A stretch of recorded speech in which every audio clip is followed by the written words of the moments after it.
আমাদের জমিনে বৃষ্টি হয় না। হুজুর এই বান্দার জমিনের মধ্যে বৃষ্টি হচ্ছে, আসমান থেকে পড়তেছে, তার জমিনে ফুলে ফলে ভরপুর।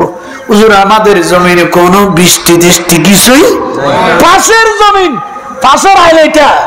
আমার নবী বলেন, ও সাহাবী, ও আমার উম্মত, শোনো শোনো, যার জমিনে বৃষ্টি হচ্ছে নিশ্চয়ই তার জমিনের উৎপাদিত ফসল থেকে সে আল্লাহর রাস্তায় সদকা এবং দান করে। সে সদকা করে, সে ওখান থেকে উৎপাদিত ফসল থেকে ওসর দান করে, সদকা দেয়। আর তোমাদের জমিনের ফসল থেকে তোমরা সদকা দাও না, এই জন্য তোমাদের জমিনে রহমতের বৃষ্টি পড়তেছে না। নবীগণ যাকাত দেয় নাই, সালেবাদ যাকাত দিতেন, অস্বীকার করেছে। আমার নবী বলেন, ও আমার সাহাবী, আর যেও না তার কাছে, সে আল্লাহ এবং আমি নবীর কাছে ওয়াদা করেছিল, সেই ওয়াদা খেলাপ করেছে। সে তোমাদের সাহাবীদের অন্তর্ভুক্ত নাই। আজকে যাকাত অস্বীকার করার কারণে সে আজকে মুনাফিক হয়ে গেছে।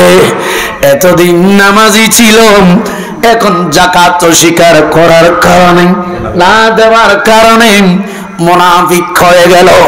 নবী চলে যাওয়ার পর সিদ্দিক আকবরের খেলাফতের যুগ, নবী দুনিয়া থেকে পর্দা হওয়ার পর আমার কাছে আসছিস, যাকাত নিয়ে খবরদার বের হয়ে যান।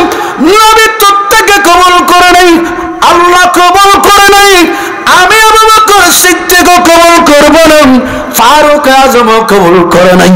ফারুক আজমের খেলাফতের যুগে সর্বশেষ হযরত ওসমানের জন্য রাদিয়াল্লাহু তাআলা আনহুর আমলে এই সালাবা বিন খাতিব মুনাফিক হয়ে পৃথিবী থেকে, দুনিয়া থেকে চলে গেছে।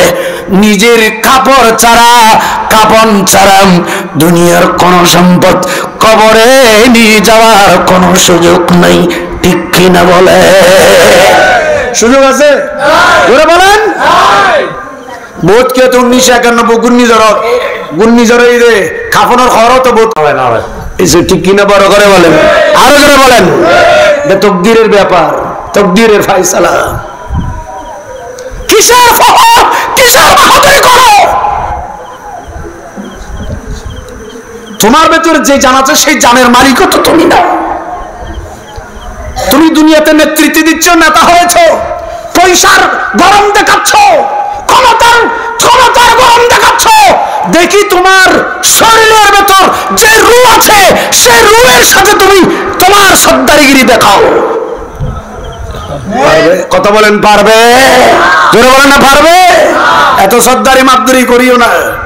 দুনিয়াতে যখন আসছো নিজের গোসল নিজে করতে পারো নাই, দুনিয়া থেকে চলে যাওয়ার পরও নিজের কাপড় নিজে পরার সুযোগ নাই, নিজের গোসল নিজে করার সুযোগ।